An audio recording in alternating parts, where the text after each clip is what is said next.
Welcome to another Big Game Indicating Dogs live Q&As. These Q&A sessions are held in the Big Game Indicating Dogs Inner Circle, and the Big Game Indicating Dogs Inner Circle is a closed Facebook group for people who are following the Deer Dog Training Blueprint, and the Deer Dog Training Blueprint is a 12-part, month-by-month video series with everything you need to train your own deer dog from start to finish. You can find out more about Big Game Indicating Dogs and the Deer Dog Training Blueprint at biggameindicatingdogs.com and at Big Game Indicating Dogs on Facebook, YouTube, and Instagram.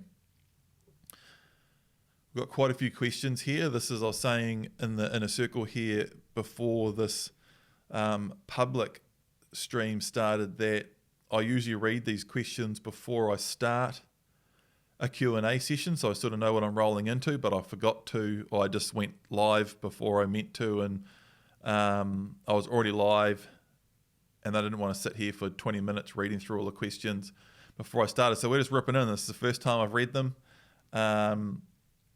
This is a true live Q&A, first time I've read these questions. So we've got Andrew. Digby is a 2-year-old Breton, and we've completed the blueprint last year and shot many deer together. That's cool. When we're hunting, he picks up the scent of deer. He gets very excited and walks very heavily, especially when I have him at heel. It's like he wants to speed up to get closer, but he won't break range, and instead he forgets how to stalk. How can I train him to tread quietly? A friend's GSP starts walking on tiptoes when he picks up scent, but Digby does the opposite. Yeah, okay, so that's actually covered in the Deer Dog Training Blueprint in part 11 and or 12. And I show a couple of examples of that with print, and it's when when print does the exact same thing sometimes. He hasn't got, print will sneak sometimes, but he hasn't got that real strong natural stalk that, say, Fly does, who is a stronger eyed heading dog, and you mention your friend's GSP who has that real natural stalk, starts walking on tiptoes. Vizslers are really good for that, and some other breeds are, but while other breeds are more plain eyed, or they just don't have that stalk, And print doesn't really have a super strong stalk. Again, he does sometimes, but a lot of the time he doesn't. Pretty plain-eyed heading dog, and when he smells something, gets interested in something, he kind of just wants to move in, and it's really up to me to practice really good handling to slow him down and get him quiet, or to sort of make sure that he carries out the hunt in the correct way, and for me, and this is what's in the Deer Dog Training Blueprint, actually showing you while we're out hunting, Print's in front and he's moving in on a deer. We actually end up shooting a deer on this indication of find, and there's a few branches and a bit of a log and a bit of stuff that he could pick his way through nice and carefully, but instead he just sort of scrambles over it and crunches his way through it, and I just give him a command of disapproval, put some pressure on him. Cut it out, hey! Sort of do it quietly under my breath. Print, oi. And every time he makes a bit of noise, I just put a bit of pressure on him. It all comes back to those principles. Pressure on what you don't want, praise on what you do want. And that's it. And you really can mold and shape the way your dog hunts and acts. And that this whole thing here is exactly why, in the Deer Dog Training Blueprint, it's so controlled and structured all the way through, because we're trying to shape and mold a dog that is calm and quiet and slow and methodical. And that's what the Deer Dog Training Blueprint's all about, and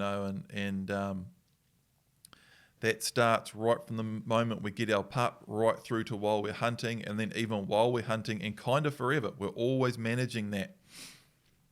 We talk about that in the updates in part 12, and this exact subject is covered in detail in the Deer Dog Training Blueprint, but there's a lot in there, and it just sort of outlines the importance of really watching the whole thing, watching it properly, re-watching it, and make sure you're getting all these things right. Yeah, and in the blueprint we also talk about how it's important to get the dog going, and that's why we do all our scent work, get our dog happy and confident, and hunting properly and hunting with plenty of drive.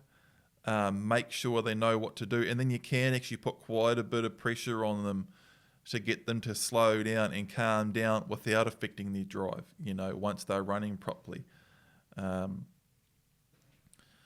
So I've actually put a comment here telling Andrew to do that. Put pressure on him, mate, like I do with Print in the blueprint. When he makes noise, this is covered in either part 11 or 12, command of disapproval and pressure when they make noise.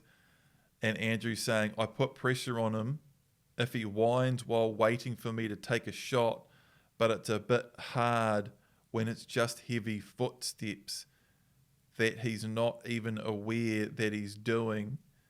And then he says, oh, it's the same. You've got to put pressure on it, man. You can't.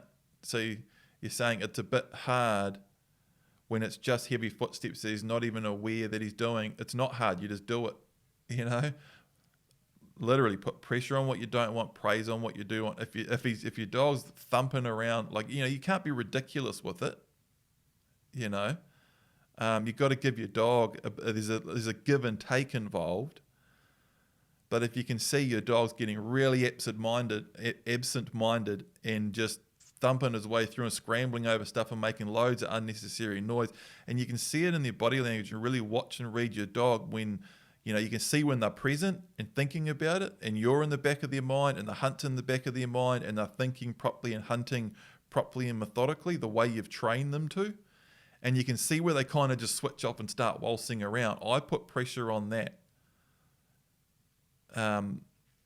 Correcting the thought. This is another thing that we talk about in the Deer Dog Training Blueprint, correcting the thought. I'm not necessarily always watching for once my dog's doing the extreme thing that I don't want them to do. I'm watching for when they either think about doing something that I don't want them to do, or I can see when they really switch off from thinking about doing it the way I want them to do it. And you can see that too. You can see them concentrating, going nicely, everything's going well, and they're not even actually thinking about doing something you don't want them to do, but it's just that they've stopped thinking about doing it the way that you want them to do it. And they're just sort of derping and just clowning around, and you've got to say, hey, oi, give them a touch on the ribs, and say, oi, get their attention. It's in the Deer Dog Blueprint. And it's important that you actually do it and stick with it. It's not always easy, man. But you have to do it. Raphael, he's had a few dogs in the past, including a 3-legged rescue one he trained to come in the bush with him. That's pretty cool. He's getting a pup mid next month. She'll be almost 3 months old. He works in environmental research and will have to be away for 2 weeks for work a month after he gets her. He's left with 2 options here. I leave her to one of my mates who has a farm down south who's pretty solid at training dogs, or 2, I take her with me and put her straight into the kind of stuff I'll be doing outside of hunting, including boat operations.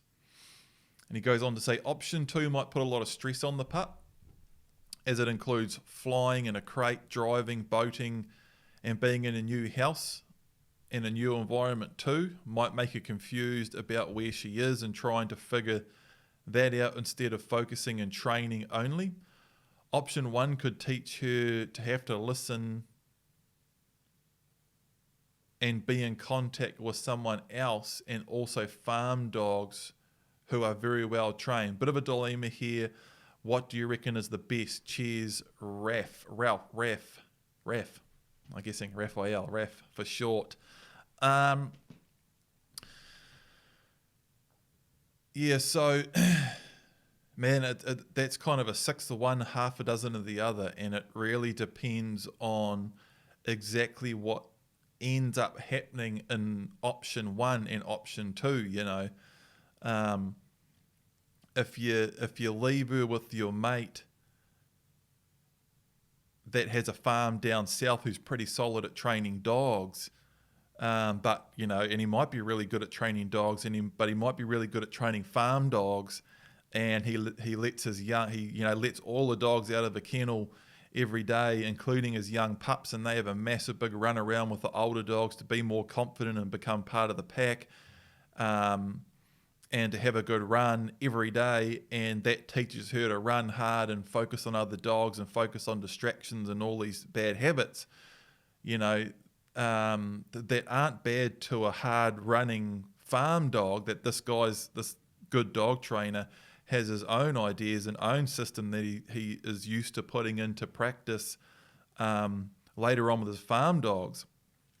But he might not necessarily understand exactly what you were trying to do with that dog with the deer dog training blueprint, So while she might be really well catered for there, and while that guy may be excellent at training, farm dogs, it may not be a perfect situation for your dog. So then option 2 is you take her away with you, and she's being exposed to all the stuff. She's with you, but you don't want to expose a young dog to too much too soon. You know what I mean? So there's all this stuff, man, and it doesn't really matter what your situation is. It all just comes back to those same ideas and principles that are in the deer dog training blueprint. And whether she's at the farm or whether she goes with you, you don't really want to do a whole heap of stuff that you don't see me doing with my dog in the deer dog training blueprint. If you want to get the type of results that I get with my dog in the deer dog training blueprint. So I can't really say, hey, definitely give it to your mate at the farm and everything will be perfect there, because I don't know what's going to happen there. And I can't say definitely take her with you with all the boats and all the stuff that you're going to do and everything will be perfect there, because I don't know exactly what you're going to do there. All I can tell you is that what I do in the deer dog training blueprint works for me, and the closer you can stick to that, the more likely you are to get the results that I get with my dog in the deer dog training blueprint, man. And that's really is all I can say on that. And a few of these questions coming up, you've really just got to watch the blue. That's where it is. You know what I mean? That's where we put like 2 years of work and, basically close to a couple of $100,000, and then all these years of development and all that, and it's all gone into the blueprint. Don't lose track of or focus of that, and I've said this before, and we got all this cool stuff with the Q&As and Instagram's cranking and Facebook's cranking and the hunting videos, and it's really easy to get caught up in that and just flick through Instagram posts and watch our fun hunting videos, and you haven't watched the blueprint properly, or perhaps you need to re-watch it again, or focus on that a little bit more and watch the whole thing over and over a couple of times and get obsessed with that and focus on that, and this isn't just to RAF, this is to everyone, and it'll come up again in a couple of these other questions, is don't lose focus on the big picture, and that's what you really need to know through and through is the blueprint. Because that's where it all is, man. That's the real deal right there. Ross Woon. Hi Paul, my dog tends to noisily shake his high-vis vest when he is wet when hunting. He does this about every 5 or 10 minutes. Any suggestions as to how I reduce this? Man,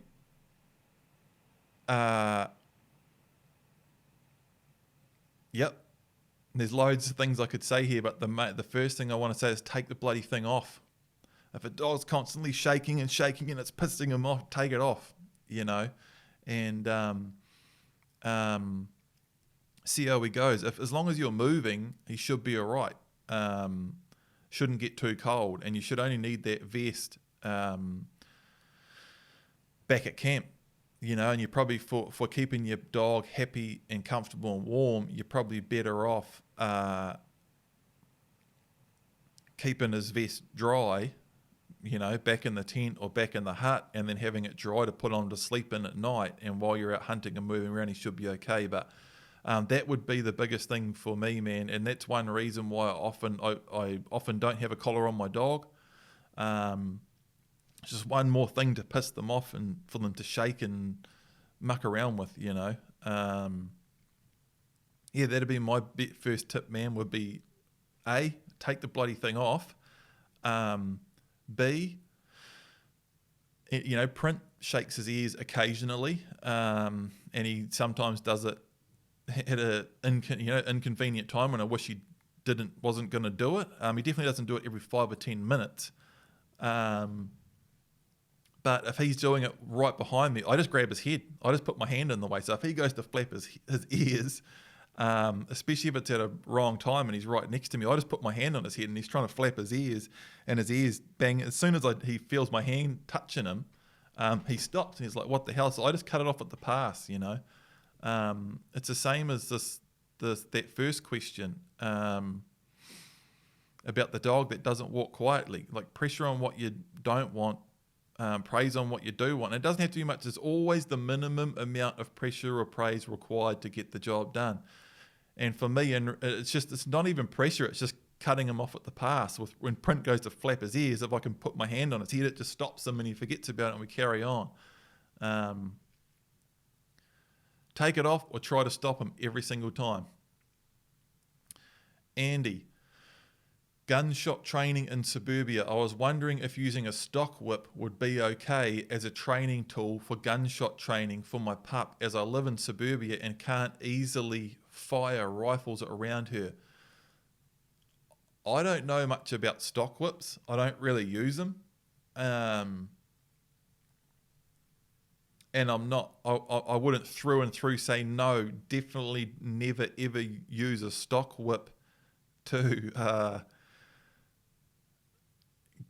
go through introduction to gunfire training to get your pup or dog used to loud noises. If you're in a situation where you can use a stock whip, but you can't use a gun. However, a stock whip's no joke either. And if you got your pup or dog sitting there, and I definitely wouldn't recommend it. You know what I mean? I wouldn't recommend it. Because you're whipping it around and, it's pretty full on.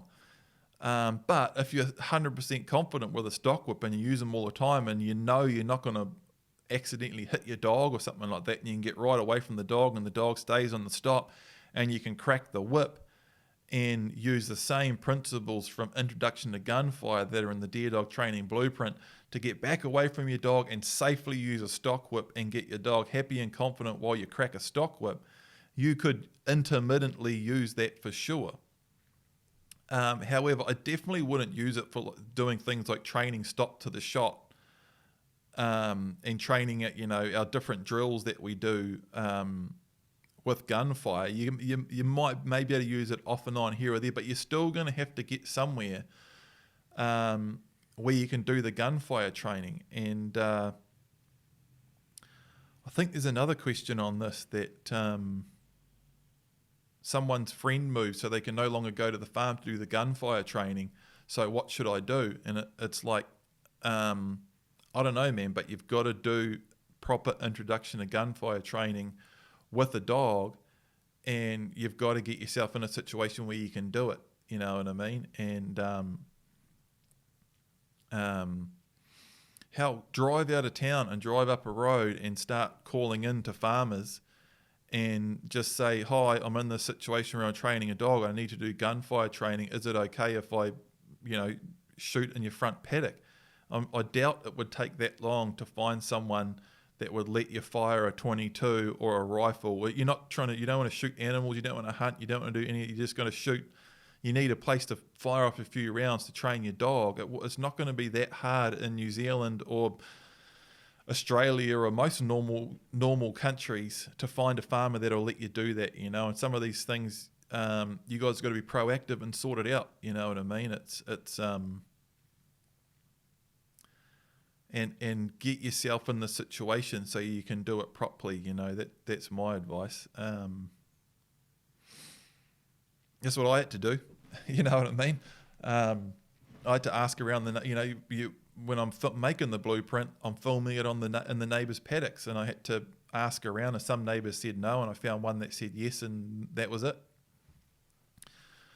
At one stage, I was training and shooting in one place, and then that farmer changed his mind and said I wasn't allowed to be there anymore, so I asked around and found another one.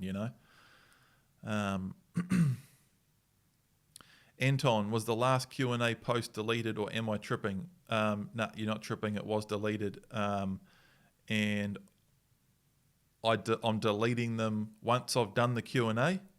I'm deleting them and starting a new one for the next Q&A, because we had the occasional question being asked on the old one, so we're keeping it clean and tidy, and I'm doing the Q&As.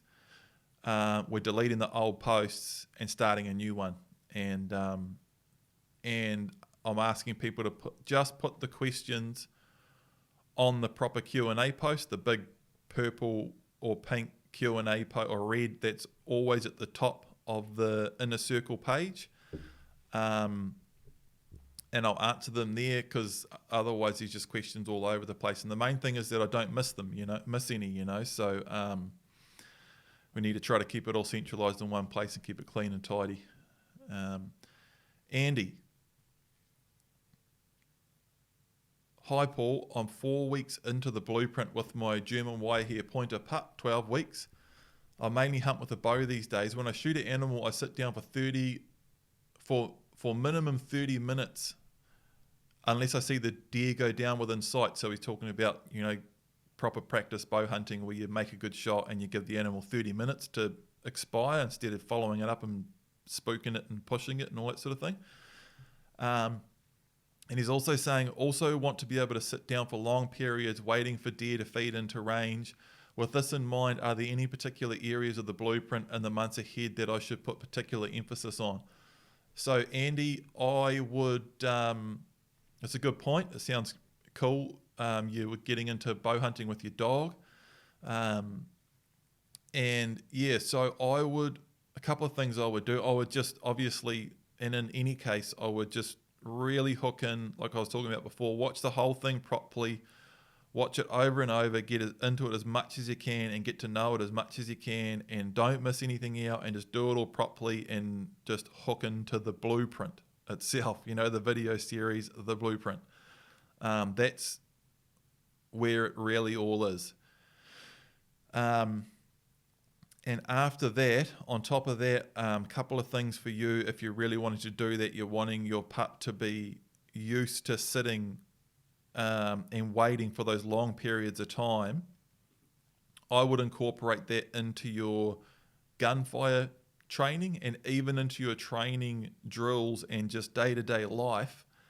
I would, if you want your pup to be used to and comfortable sitting down and waiting for long periods of time like that, A, after you've shot, and B, while animals are around, I would do that in your introduction to gunfire training. And we've talked about this before. If you're going to do it with bow hunting, do the exact same thing with the bow. Get your pup or dog used to the sound of the bow going off and the twang and the arrow flying and all that sort of stuff. Do your stop to the shot with the bow. Get your pup used to knowing that stop drill is linked with firing the bow. Get the dog steady around shooting the bow. And with your introduction to cows, if you want your pup used to sitting around for long periods of time like that around animals, then I would do that around cows too. And instead of just making it a 5 or 10 minute session, I'd do your 5 or 10 minutes of getting the pup relaxed, and then as soon as your pup is relaxed around those cows and around that shooting, then I would just sit down yourself and just chill out. Even take a book, take your phone, whatever, and sit down and just get your pup used to that. So the first time you do that and you sit down in a new situation with an animal around or out in the field or while you're shooting, it's not in practice it in training So the first time you do it isn't out in the field when you need it to work perfectly. And just do that, man, and just occasionally go out, take your dog for a walk somewhere on a training session or whatever, and just choose a random place and just sit down. And if the pup gets fidgety, just pressure on what you don't want, praise on what you do want, and just get your pup used to the idea that every now and again we just stop and we sit down for a long time. You know, your pup or dog will get used to it. My dogs are used to that. And but if you don't do it, if you don't practice it, if you don't train for it, and then all of a sudden you ask your pup or dog to do it out in the field, you're going to have issues that you're going to have to work through. So sort of the whole idea of training is getting your pup or dog used to everything that they're going to have to do out in the field before you get out there, you know. So once you actually get out there, everything's plain sailing and smooth. He also has another question. He's saying he's not moving on to stage 2 of the blueprint yet, as the vet advised against going off the property until he has had booster vaccination at 15 weeks, which is pretty standard. He's saying this gives them the chance to sharpen everything up. Question is, I'm getting perfect sit and come calls. Oh, I'm getting 4 perfect sit and come calls. After that, things go downhill and ended him going a bit crazy. Going at my gumboots, trying to play tug of war on the long line. Commander disapproval doesn't really work. Am I best just to keep the sessions short and put them back in the kennel to keep them perfect and compliant? Yep. So he's saying he's getting 4 perfect stop drills. Training's going perfectly to a certain point, and then it all falls apart. And he's saying, what's going on here? Am I better off keeping it short? And yeah, you are, man. Yep, shorten it up. Do your sit and come calls, and you are in a tricky spot there with was it a wire hair pointer? Yep. So you know they're generally pretty forward, confident pups with quite a bit of go, and they'll get to the point where they're ready to get off the section, move around, and get moving, and that whole thing of when you're trying to do the same thing over and over, and then a dog gets sick of it and they start biting at you and clawing at you and they're getting pissed off, that's a classic sign that the dog needs to move. So I always talk about breaking drills up with time and space. And what I mean by that is instead of doing a stop drill over and over, or without a nice long time gap in between them, and instead of having a long time gap but not moving anywhere, you want to do one drill, have a nice time gap, but during that time gap you actually move a considerable distance as well, and that way the dog's moving forward, it's exploring new country, and the dog feels like it's moving forward, it feels like something's happening. If you don't put enough time in between those drills and you don't move, dogs can get pissed off and sick of it really quickly. So that's going to be a little bit of a challenge for you until you get to that 15-week stage where you can take the dog off the property and really break those drills up with time and space. Then you can do one drill, not do any drills for the next 5 minutes, but you can move a long way so the pup's occupied because it's walking in front and it's moving, so it's happy. And then you can do another one, you know, and then 5 minutes later you can do another one, and you'll find in a small space, if you just try to break those drills up with time inside a small space, it won't work. You have to break it up with time and space, so time and moving a long distance. You'll probably find once you can get out into a big area and use time and space properly, you'll probably be able to go past that 4 drill sticking point, and you can actually extend training sessions right out to almost as long as you want. As long as you're moving and the pup or dog's moving onto new ground and you're breaking everything up with enough time and space, dogs will usually go for a long time if you get that time and space thing right. But until then, definitely stop before you start having issues, and maybe just try sitting down with the dog, maybe playing with it a little bit, or just walking around and around the house or doing something. But sometimes you just gotta bite your lip a little bit and battle through it until you get to the next step, and then you're away, you know.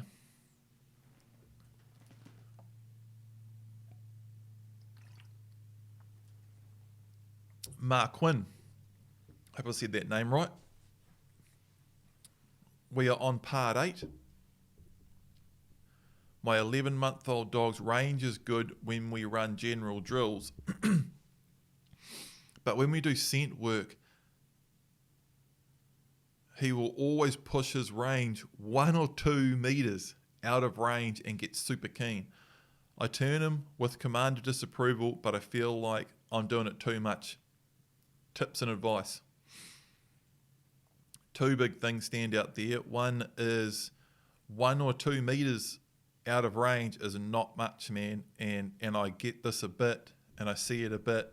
Someone saying, man, I'm having trouble with my dog. It just won't hold its range. This is really pissing me off. It doesn't matter how many times I do this or that. It just won't keep its range. And then they're talking about 1 meter. You know what I mean? And in your head, you've chosen this range, and your dog's trying to work 1 meter past that. And if you just let it go another 1 or 2 meters, things would actually be quite smooth and run okay. But you're trying to battle your dog over 1 meter, and it's just not worth it. You know what I mean? So you got to be careful with that you're not trying to set too tighter, perimeters.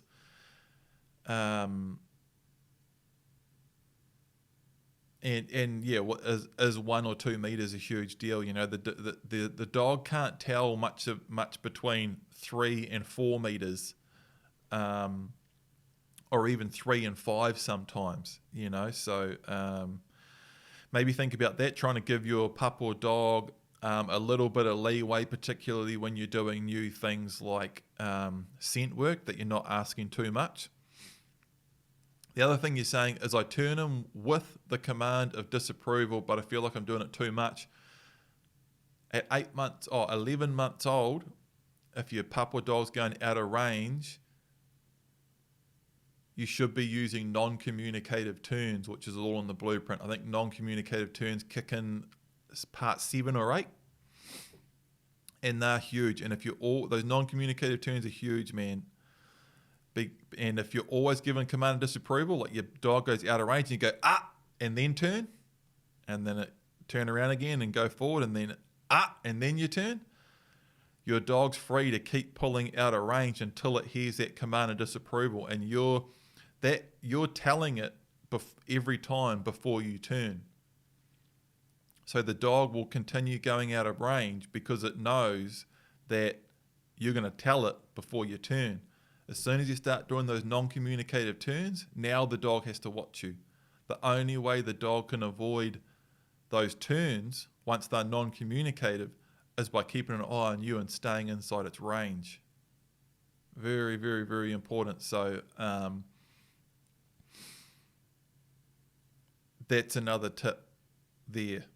And that's another thing, you know, make sure, and this goes to everyone, make sure you're watching the blueprint properly and you're really focusing on the blueprint and the stuff that's in that, because that's where that's where the real deal is. That's where it is, you know what I mean? That's where I'm really showing you how I train my dog, and we go right into it all, and all of the stuff's explained and shown in deep detail.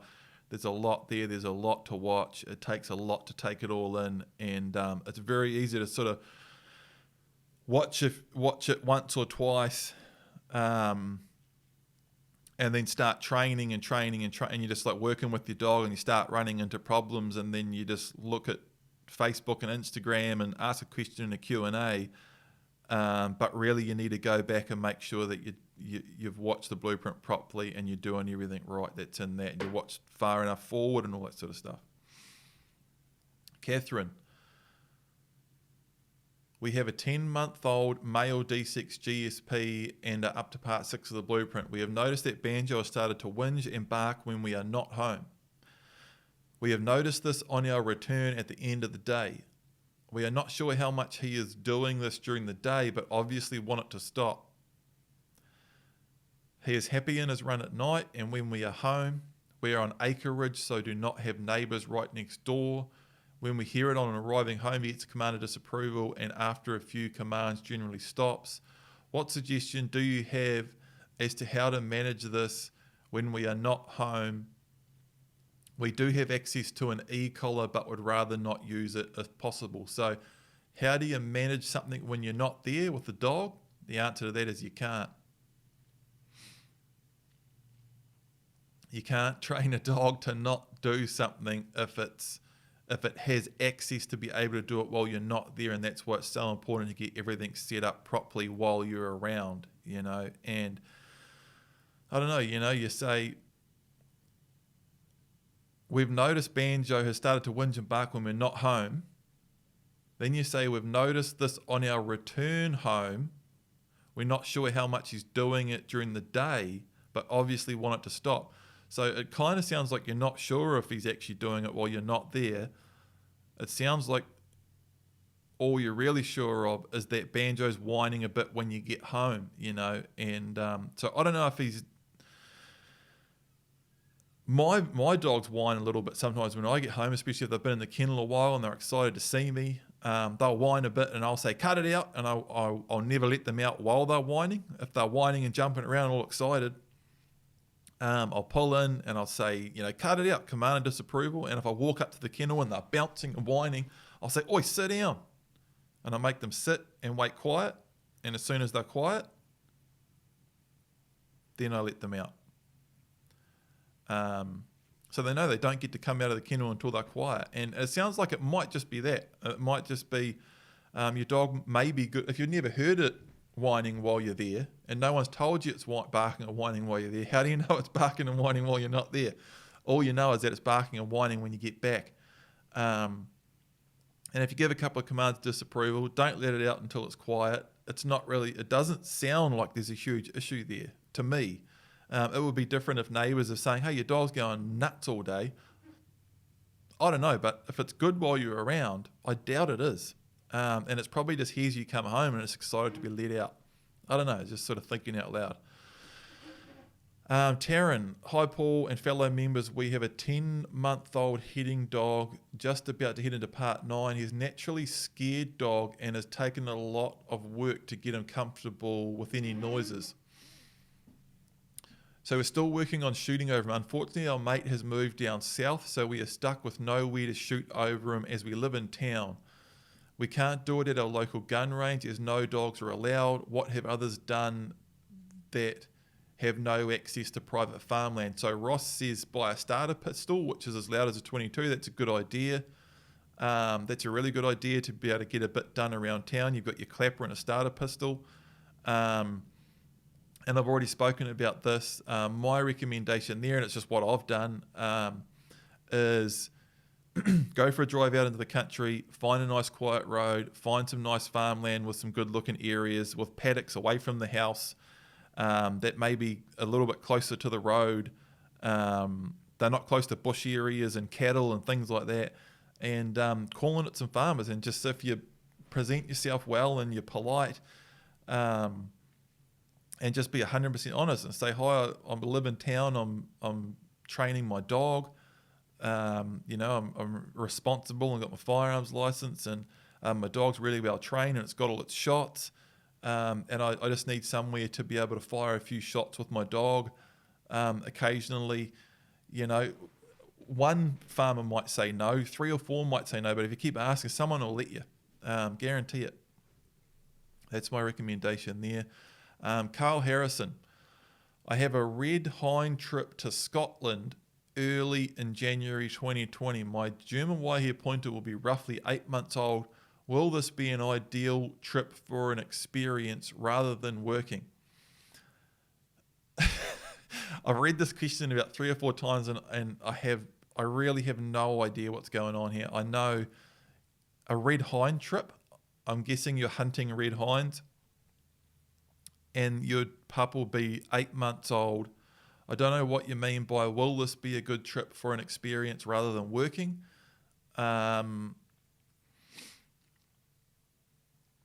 yeah, I don't know, man. If so, you're thinking about maybe taking your wire hair pointer hunting at 8 months old.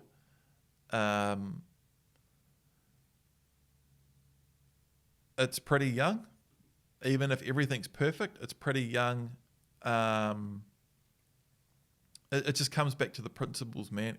It's all there in the Deer Dog Training Blueprint. We've talked about it loads and loads. Don't take your pup or dog hunting until it's ready. 8 months old is pretty young, but we've had people that have done it with good success. So that's all I can say, really. I don't know exactly what you mean by that question exactly, but all I can say is don't take a dog hunting till you're 100% sure it's ready. And 8 months old is pretty young, man. And another thing is, there's very little to be gained by trying to get in early, and generally there's a lot more to be gained by just being patient and waiting. And a good dog is a 10 to 15 year deal. So trying to jump the gun by a couple of months, there's usually way more to be lost than gained. Wills, hi Paul, still loving the program. Thanks, man, for your effort. My dog Remy's just under 1 year old and still likes to train. It's cool, man. I don't want to rush her into hunting yet because I want to wait till late winter into spring. Just want to know how old you train your speak up command and how do you teach it. Eventually I'd like to use you to call out to my pig hunting dogs. Cheer Paul. Cheer Will. Yeah, so I don't have the speak up command in the blueprint. I could do something on that and put it in, put it on the new website in a different section or something. You can train it at any age. The only reason I've trained speak up command is with the goat dogs. I did it with Fly and I did it with Indy. Is for training for bailing dogs, and how I've done it is I choose find a time when the dog's barking anyway, when the dog's got really excited and it's barking, and the same thing, man, with a lot of stuff. You're linking actions to commands, and when the dog's barking already, you say, speak up, speak up. And if the dog's getting excited and you just let it out of the kennel, or the other dogs are all running around and your dog gets a little yap on or a yip, you start jumping around too and pump the dog up, and then just use your command, speak up. So with Fly, that's what I did. I was just saying, I can't remember what the first time was that she started barking, but we're just out in the paddock one day with one of my other dogs, and Fly got excited and started having a little bit of a yip. So that's what I did, just to say, speak up, Fly, and you get like a bit of a rhythm going like that, and she'd start barking, and then we'd be back in that situation again, and she'd bark, and every time she barked in that situation, I'd say, speak up, Fly, and they pick it up real quick. I actually did it with Print a while ago. I can't remember, we were doing something, and I had him out of the truck, and he was just pumped, running around, stoked as, and he had like a little bit of a bark, and I started saying, speak up, Print, speak up, and I was sort of jumping and getting him pumped up, and he started having a little bit of a half-assed bark, and then I sort of relaxed and we just walked for a bit, and just that doing it once, then I turned around and started jumping again and saying, speak up, Prince, speak up, and he got excited and started having a bit of a yip and a bark. That's how I do it, man, and it's generally pretty easy. You just need that opportunity when the pup or dog's barking already. Yeah, so you could do it at any age. I would tend to do it, me personally, like I didn't do this with Print. I've only just did it that first time with Print. That was only a month or two ago, and he's like 3 years old. So I wouldn't do it until, if you wanted to be, super, super careful, because you could, it's hyping the dog up. So with an indicating dog, you're trying to keep everything really calm and controlled, and you don't want them barking, So if ideal scenario, if you did want to do it, would be finish your training, shoot a few deer, have the dog knowing how that all works, and then add it in later on. That would be the ideal scenario. I think from memory, your dog's a heading dog cross, and some people say heading dogs don't bark, they just don't do it, which is, just to be frank, is bullshit. You can teach almost any dog to bark, and it's usually not that hard. Stephen, hi Paul. Firstly, I would like to thank you for your Big Game Indicating Dog Blueprint. It is an amazing dog training tool, and I'm having great success. Cheers, bro. Thanks for that. I have a 12-month-old Border Collie poodle named Archie. He has a good stop, wait, change of direction, and heel. I have been currently using clapper training as introduction to gunfire. My question is, I took him to some new property to introduce him to 22 gunfire. I put him on a sit and shot around him, which he seemed unfazed. However, after the first few shots, when I would say sit, he would walk back to my feet, then sit. I tried to apply pressure while he was walking back and tried to check in with a long line. This just seemed to confuse him. Any help would be greatly appreciated. I'm a builder by trade, so Archie is used to saws, nail guns, etc., so unsure what to do next. Okay, so two things here. One is anytime you're going through training like that and you work, you've done your clapper, you've done your stop, your dog's got to stop. You've done your clapper, we do clapper before the 22, and the dog was all right with that. And then you pull the 22 out, fire a few shots, and now the dog just wants to come back to you. You take a step back. Training, we talk about this in the blueprint, training in steps. Anytime you run into a problem when you've just taken a step forward, you take a step back. So put the 22 away again, work on your stop drills again, do your clapper work again, and then step back forward to the 22 later on. So that's always the first go-to. If you try to take a step, you have problems, you always need to get the last step so solid that when you try the next thing, it's almost a non-issue, and the dog's just so used to that last step, and the next step is so small that the first time you try the next thing, the dog just does it, and it's easy. And anyone that's watched the whole blueprint right through will see Print doing that with most of the steps we take. You know, training in steps is a principle in the Deer Dog Training Blueprint. It's a principle I use in my dog training, and it's all about breaking dog training down into as many smaller steps as possible, easy, identifiable steps, keeping those steps as the rungs in the ladder as close as you can, so you're not taking massive big steps, and getting the step you're on so solid that when you move on to the next one, it's just easy and the dog just does it, you know. So, and if you have a problem, when you do take a step, go back to the last step and work on that and get it more solid. So that's one thing. The only other thing I can think of there, man, is, and we talk about it in increasing distraction on the stop, is that little trick of tying a loop in the long line and pegging your dog to the spot and walking away and then doing your thing. And that's a good way of making sure a pup or dog can't get up off its stop as you walk away and walk towards you. That can be a really handy trick too with introduction to gunfire. If your dog, you don't want to, fixing a really badly gun-shy dog is a completely different thing. But here you're saying, Archie's used to nails and guns, and you're saying everything else was going fine. And the dog, it sounds like, he seems unfazed. However, he's just doing this thing when he tries to walk back to you. That idea of tying a loop in the long line, little loop, a couple of meters away from the dog, pegging that loop to the ground. So if the dog's happy and comfortable with the shooting, and it's just got this weird little thing that it's trying to do, and it just wants to get up and walk over to you, that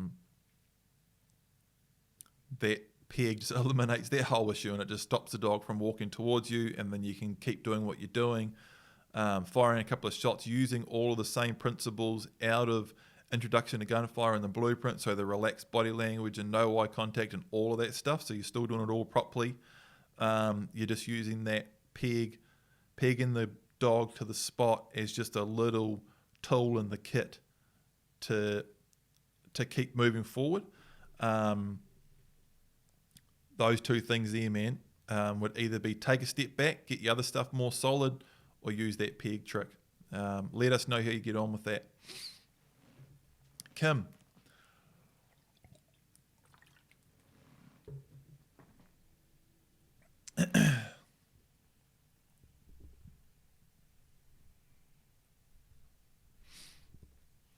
We are having issues with our 12-month-old GSP. We started the blueprint from day one. Sorry, we're having issues with our 11-month-old GSP. We started the blueprint from day one.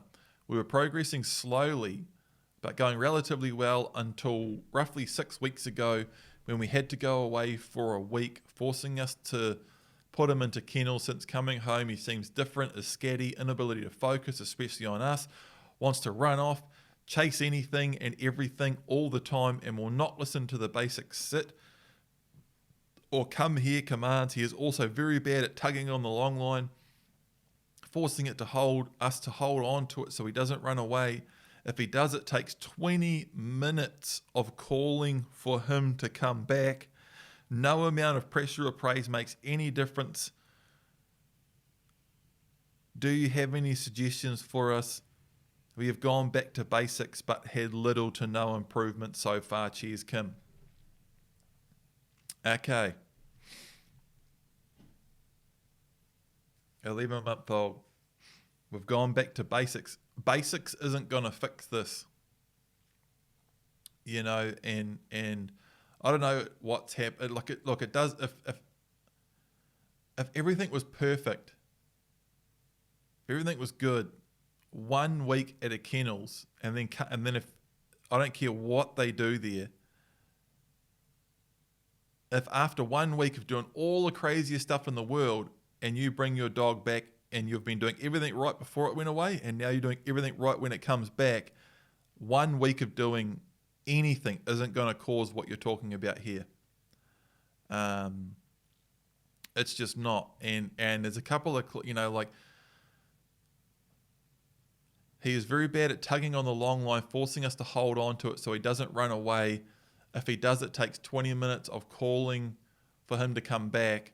So your dog shouldn't tug on the long line at all. And that's where, again, non-communicative turns, all of the proper training that's in the Dear Dog Training Blueprint. This is one of those questions I was talking about. I'm going to get to it again later, of you've really got to watch the whole Dear Dog Training Blueprint. You've really got to watch it properly, and you've really got to do all the stuff properly. We've had a couple of things on this pop up lately. There's a comment that I just skipped from Chris Morris saying, "Hey mate, having issues with Doug, my GSP. Apart from his energy levels, he's taken to pulling on the long line to the point I have to hold it. Should I take him back to rework this?" And he was having a bit of drama with his dog. And, who was it? Where's that post? And then he linked up with, where's this post?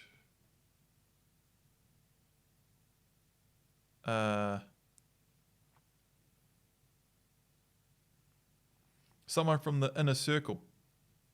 I know the name. It's on the tip of my tongue, but I don't want to get it wrong.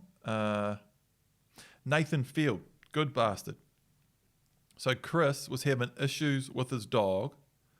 He put it on the inner circle, and Nathan Field, who has followed the blueprint, must have messaged him or something, and, "Hey bro, I actually live close to you. Do you want to catch up and I'll give you a hand with your dog?" And Nathan helped Chris out, got him back on track, and now Chris is laughing. He's away to the races. He made another post that, after having a few issues, he's back on track and flying along.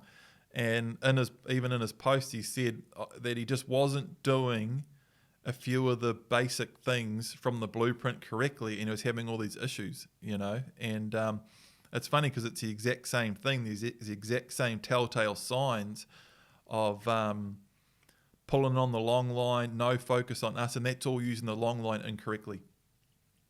It's holding pressure on the long line.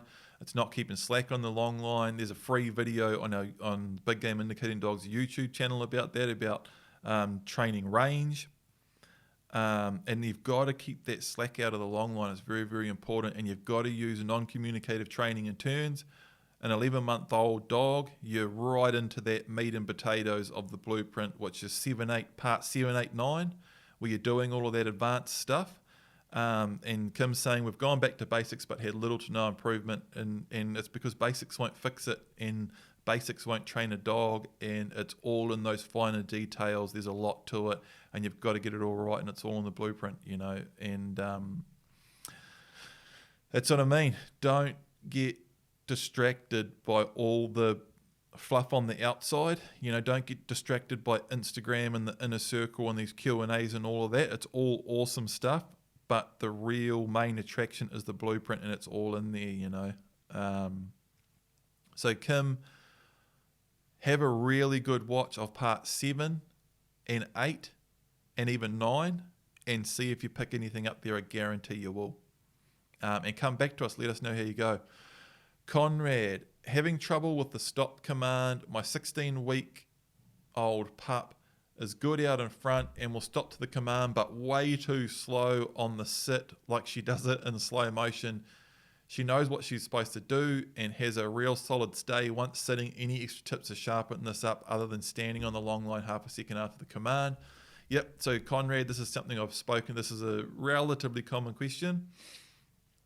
It's obviously something that needs to be addressed in the blueprint. Maybe I could add an update.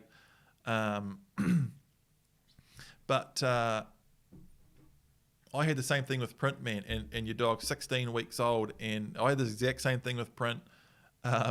He'd always stop to the command, but slow on the sit.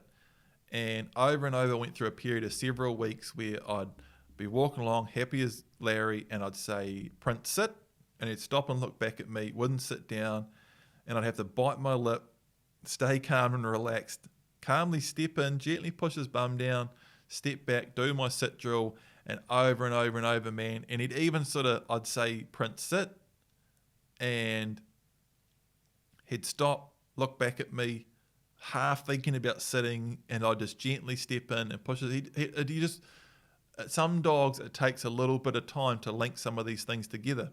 And even talking about this now, I'm thinking with dogs, the way they reason and rationalize and how basic they really do see things, the way that drill plays out is you say sit, you stop. So the dog's looking back, he's thinking, okay, we're at that bit where I stop.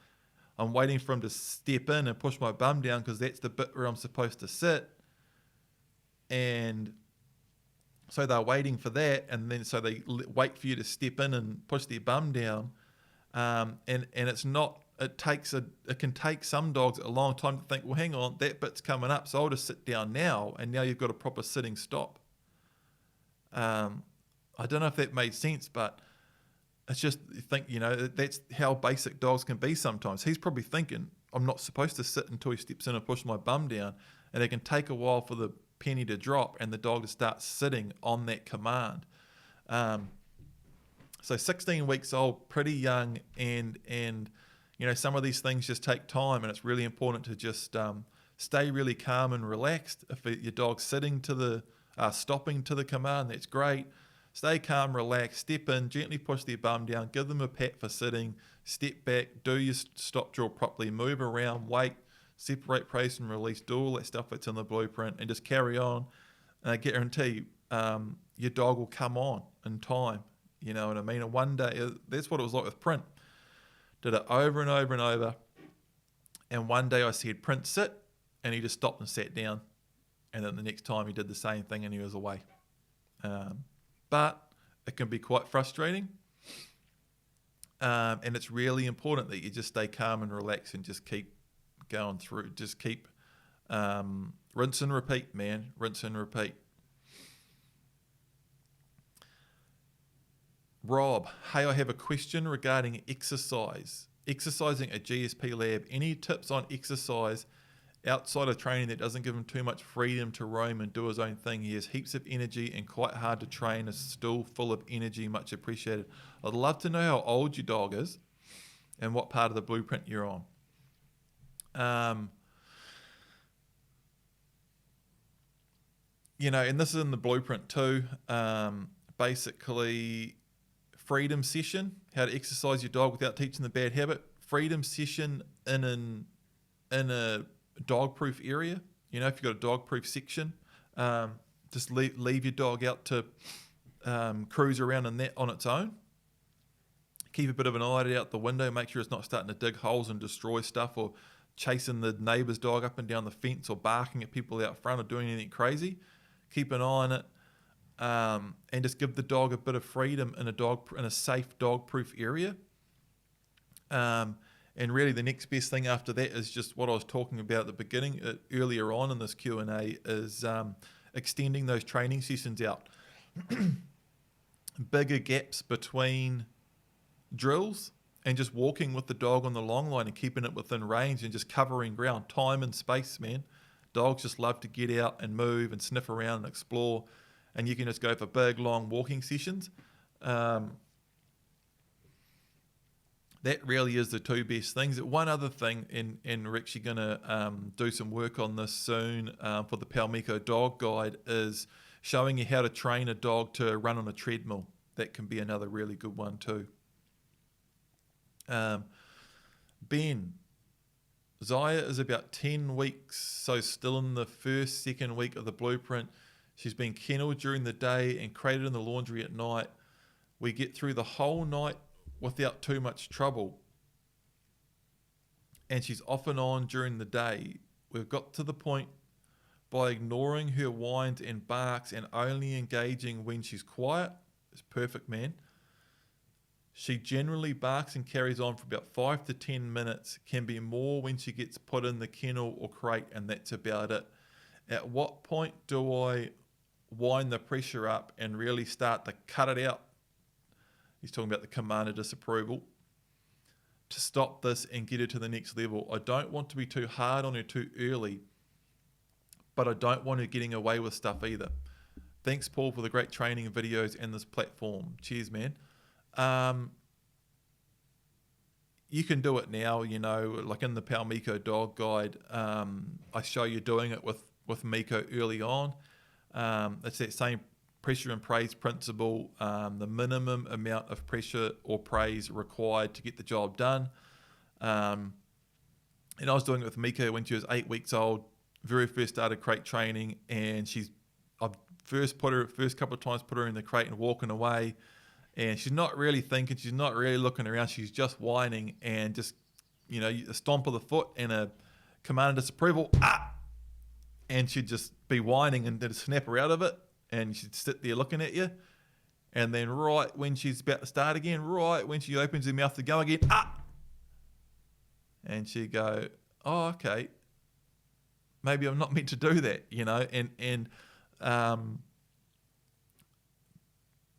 dogs and pups get stuck in behavior patterns, and sometimes we're actually doing them a favor by snapping them out of it with a bit of pressure, and what you're talking about,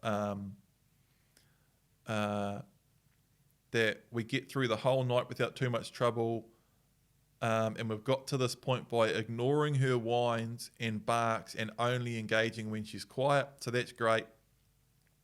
And that's good, crate training and dog training with a young dog is, if you can make, early on we don't really go for huge compliance, especially 10 weeks old. The first month of training from 8 to 12 weeks old, there's no compliance. We're just linking actions with commands, and trying to, build some patterns and structure, and we're really trying to build a relationship with the pup or dog and make as much progress as we can, get crate training and kenneling off to a good start, and we're mainly trying to just ignore the bad things and engage with the good stuff, and until we get to that 3-month-old point, and then we start introducing a little bit of compliance work.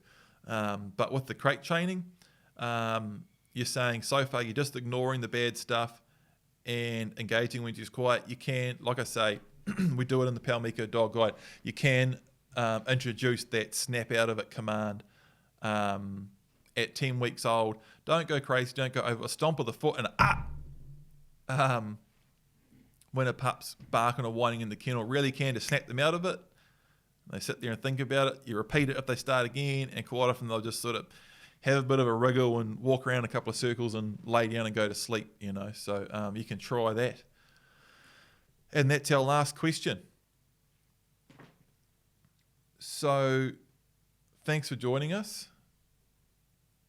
Not sure how long this Q&A's been. I've got 3 screens in front of me and none of them are telling me a time. But yeah, thanks for joining us, guys. Thanks to all the people that have signed up to the Deer Dog Training Blueprint, all you guys in a circle. There's been lots of really cool stuff lately.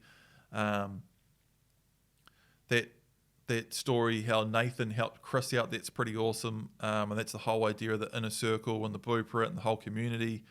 If you want to find out more about the Deer Dog Training Blueprint and Big Game Indicating Dogs, biggameindicatingdogs.com, everything's over there, and also Big Game Indicating Dogs on Facebook, Instagram, and YouTube. Cheers, guys. I'll see you later.